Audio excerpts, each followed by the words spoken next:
ये व्यर्थ के बकवाद करने वाले लोगों से मत मिलो, व्यर्थ के बकवाद करने वाले लोगों की तरफ मत देखो, ये क्या कह रहे हैं, क्या बोल रहे हैं। और तुम भी व्यर्थ का बकवाद मत करो। अपने समय को कीमती मान करके निरंतर प्रिया प्रीतम का नाम जप करो, उनके गुण लीला गाओ, उनकी सेवा में रहो। कभी प्रपंच की बातें, कभी प्रतिष्ठा का चिंतन, कभी नाना प्रकार के मान सम्मान का चिंतन, ये घुसने ना पावे हृदय में। बहुत सावधान रहना चाहिए साधक को। ऐसी बातें देखो मत, ऐसी बातें सुनो मत जिससे तुम्हारा हृदय उद्विग्न होकर प्रभु का चिंतन छोड़ दे। बंद करो अभी। अन्य लोगों के संग का त्याग कर दो, जो भगवत विमुख वार्ता करते हैं, संत निंदा करते हैं, दूसरों की निंदा करते हैं। कुछ हाथ नहीं लगता, ये लोग दुर्गति को प्राप्त होने वाले हैं। भक्तन निंदा अति बुरी भूल करे जिन कोई, किए सुकृत बहु जन्म के छिन में दारे खोए। पर निंदा के किए ते नहीं, आवत नहीं कछु हाथ, मूर्ख पर्वत पाप को ले चल अपने साथ।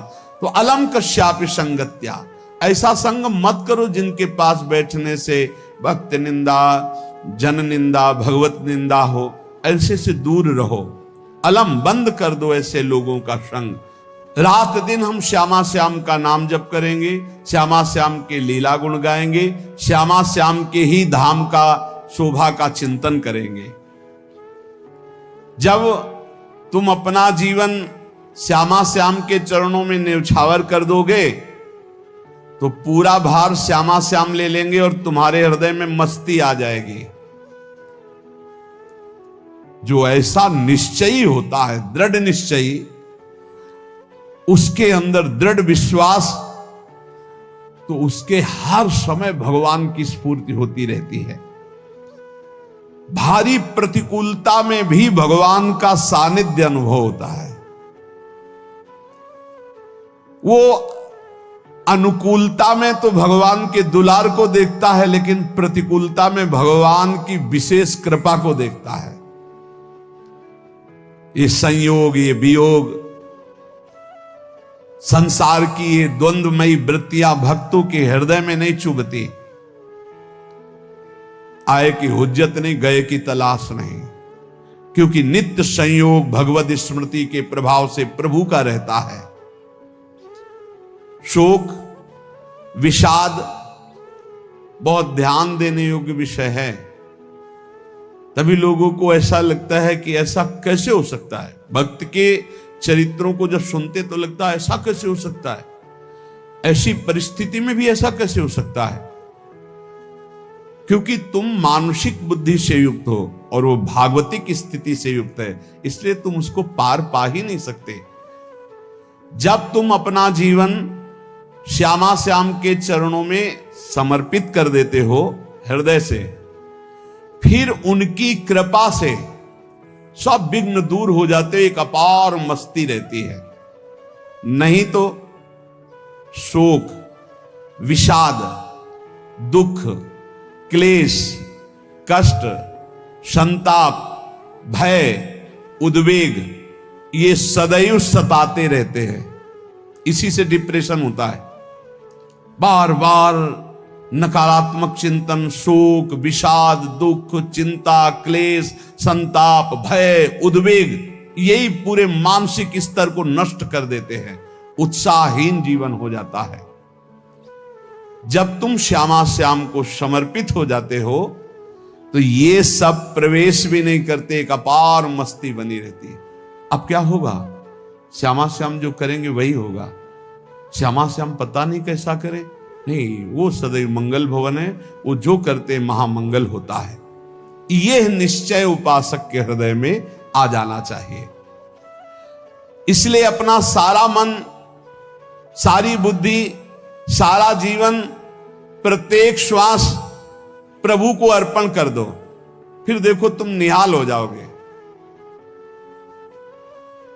दुख, शोक, विषाद, क्लेश, कष्ट, संताप, भय, उद्वेग, ये उसी को व्यापते हैं जिसने अपने जीवन को प्रभु के चरणों में अर्पित नहीं किया।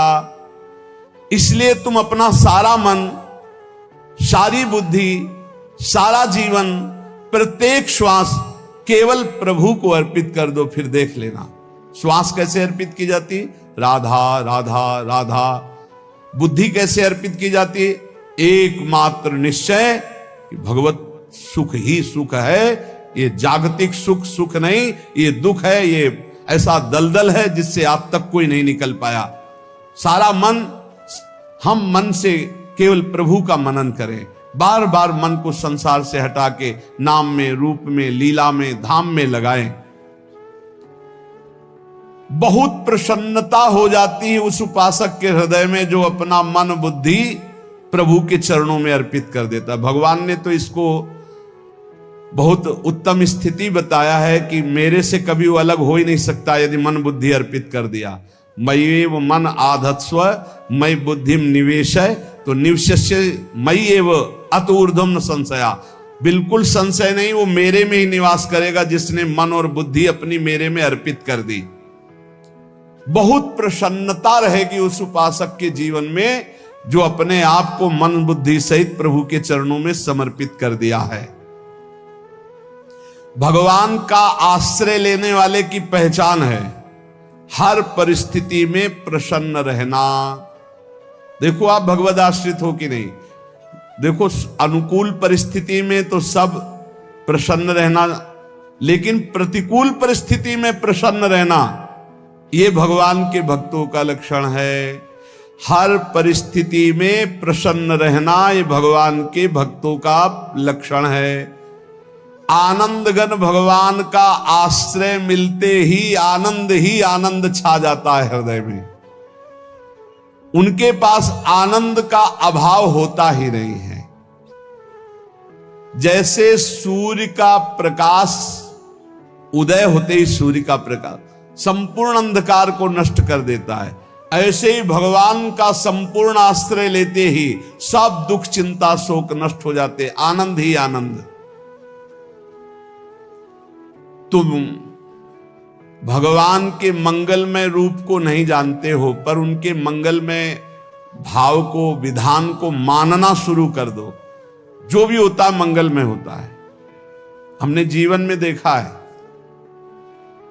अगर इधर कोई बहुत बड़ा सुख दिया तो देर नहीं लगेगी, 24 घंटे नहीं व्यतीत होंगे और ऐसे दुख दे देंगे, जिससे दोनों का समान भाव रख करके ना दुख में तुम भूलो प्रभु को, ना सुख में फूलो, सीधे भगवत मार्ग में चल। पूरे जीवन की बात देखा है, भगवान के मंगल विधान में सदा सर्वदा सुख ही सुख है, इस बात को मान के प्रसन्न हो जाओ।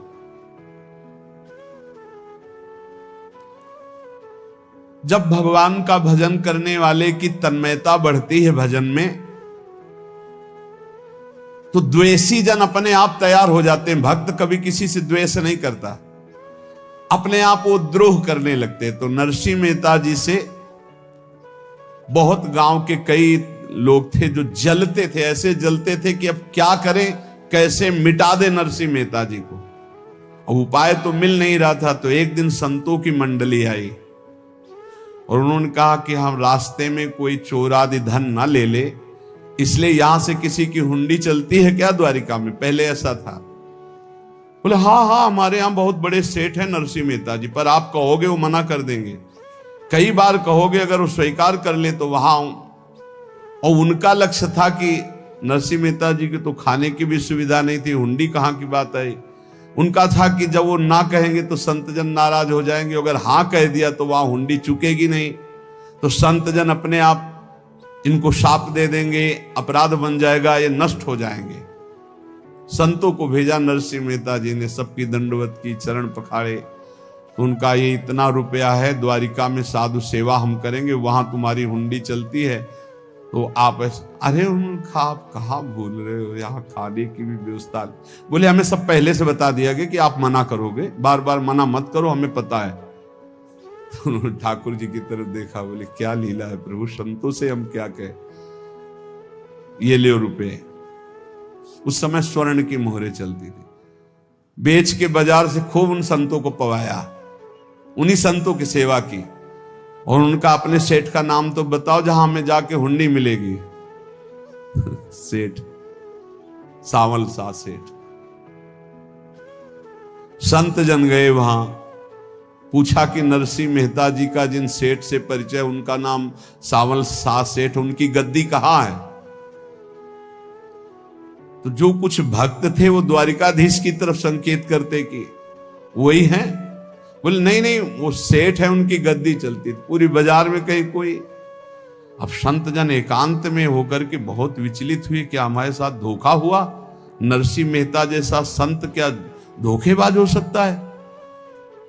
देखो, संशय तो बहुत विचित्र होता है, बड़े बड़ों को संशय हो जाता है। जब भगवती सती जी को संशय हो गया, राम जी को हे खग हे मृग हे मधुकर श्रेणी ऐसा पूछते हुए कि सच्चिदानंद कैसे हो सकते, तो किसी को हो सकता है, क्योंकि वो बुद्धि की अधिष्ठात्री देवी है।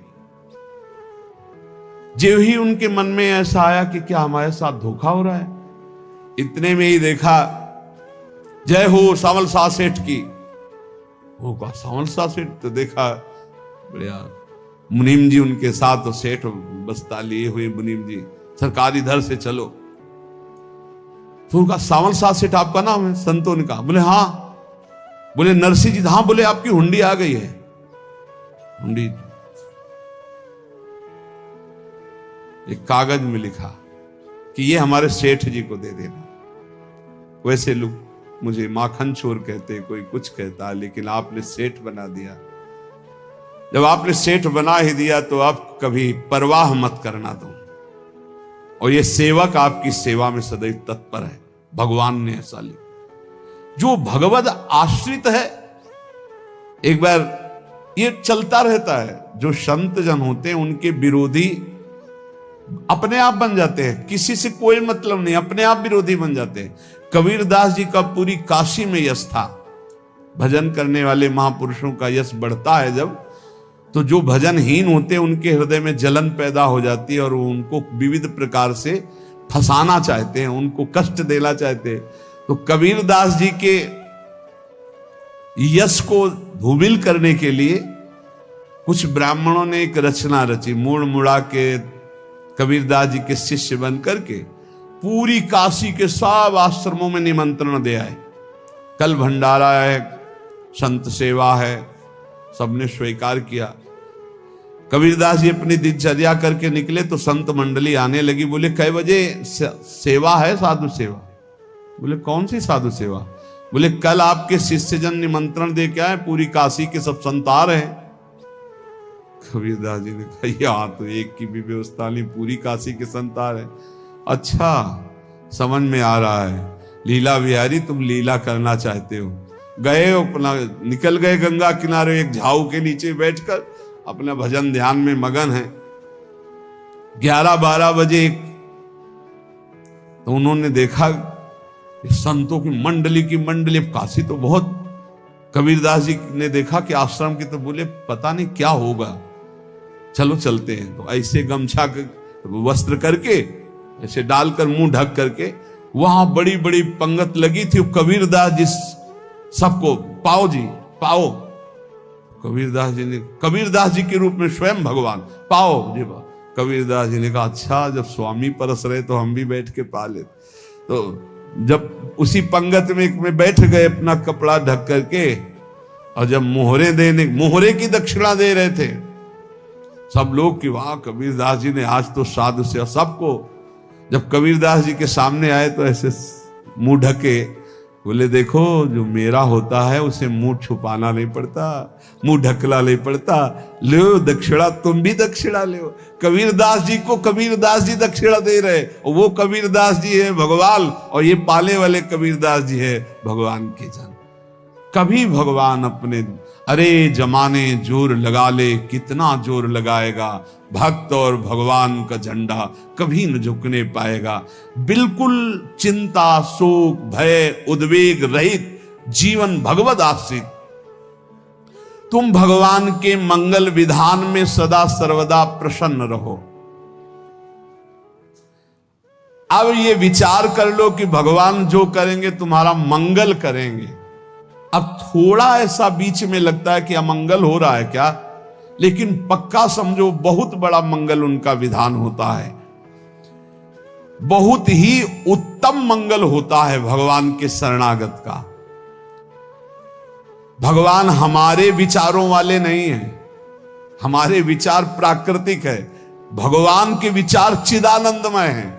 वो अपने विचार से हमारा मंगल करते हो, हम अपने विचार से मंगल चाहते हैं। भगवान के विचार से मंगल ही हमारा होगा, इसलिए कभी हमको चिंता शोक भय नहीं करना चाहिए। भगवान की ओर से कभी तुम्हारे लिए ऐसा विधान नहीं होगा कि तुम दुखी हो जाओ, बस तुम्हारी सोच हो सकती है, उसका परिणाम बहुत मंगल होगा। जगत की ओर से निराश हो जाओ, किसी से आशा मत रखो, फिर आप देखो आपका जीवन कैसा आनंद में व्यतीत होता है।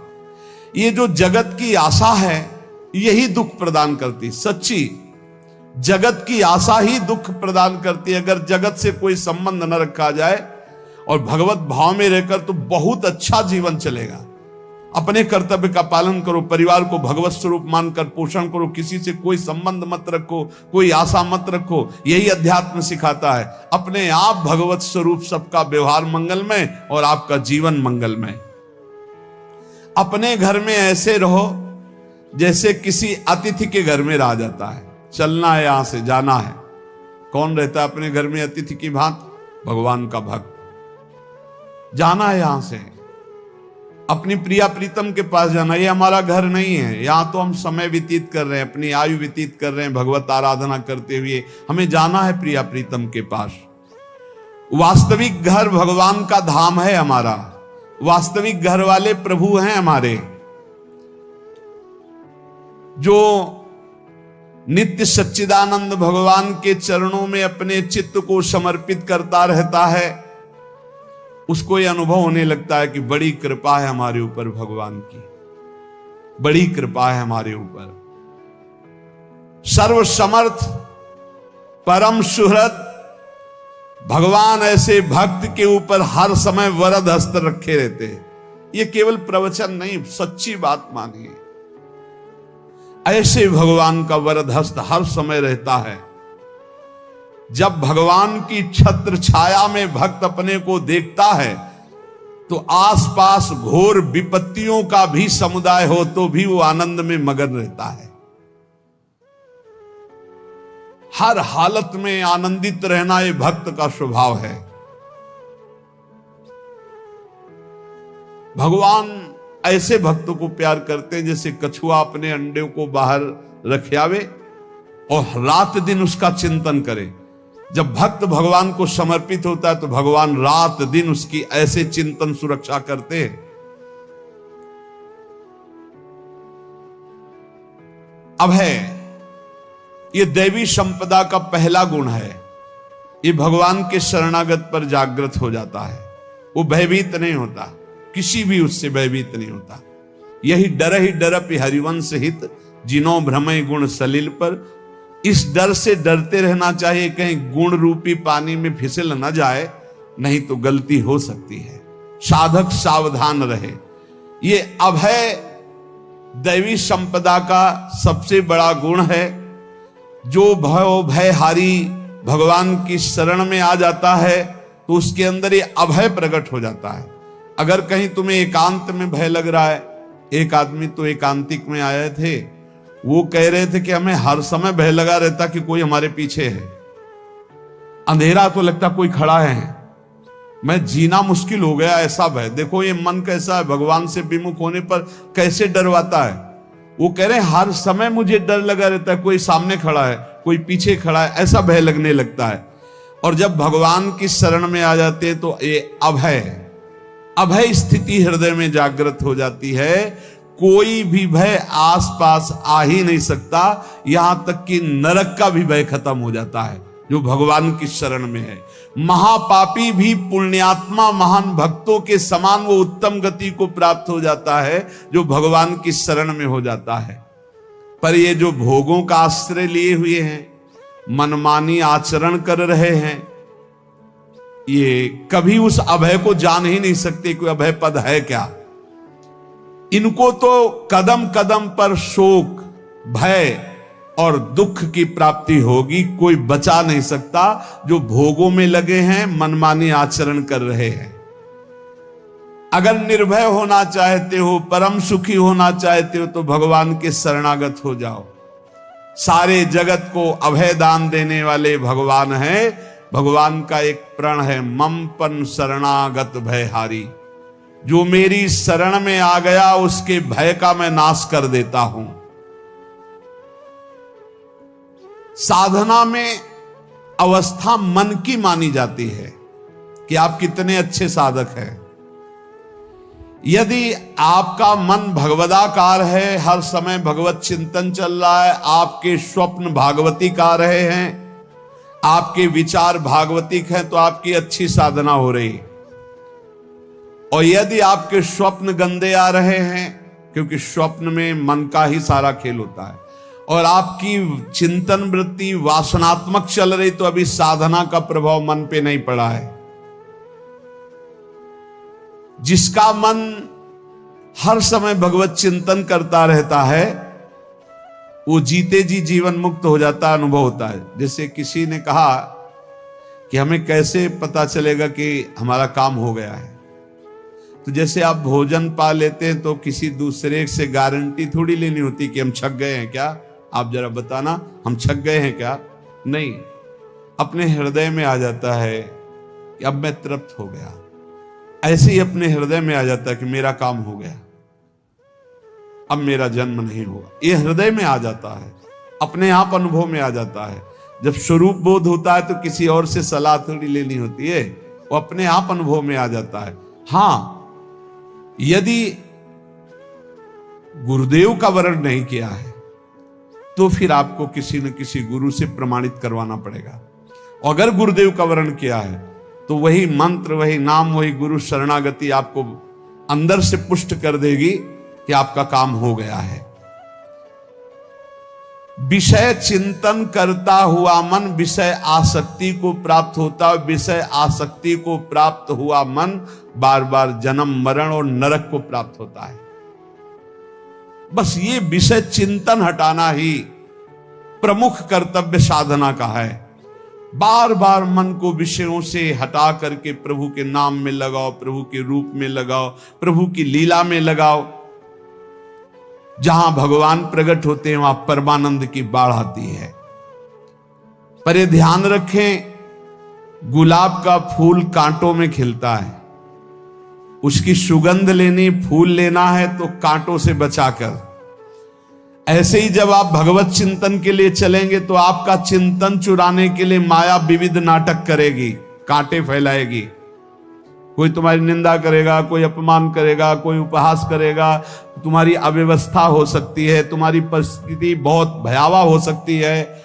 इन परिस्थितियों में भी भगवत चिंतन का तार ना टूटने पावे तो आगे गुलाब का फूल है। जिसे कांटे से बचाकर गुलाब का फूल लेते हैं और भगवद अर्पित करके सौरभ का सुख लेते हैं, ऐसे ही भगवान के प्रेमानंद का अनुभव करने के लिए संसार के कांटों से बचना होगा। और खिलेगा यही फूल संसार में ही, मनुष्य देह में, और योनियों में नहीं। भगवत प्राप्ति स्वर्ग में नहीं होगी, इसी मृत्यु लोक में होगी। पहले मन नहीं लगता भगवत चिंतन में। भगवत चिंतन जबरदस्ती करना पड़ता है। भगवत चिंतन जे ही प्रारंभ करोगे ते ही बहुत बाढ़ आ जाएगी पाप चिंतन की। ध्यान दीजिए, बहुत लोग प्रश्न करते रहते हैं कि हम जब भजन में बैठते हैं तो बहुत गंदी बातें आती, मन बड़ा चंचल होता है, भाग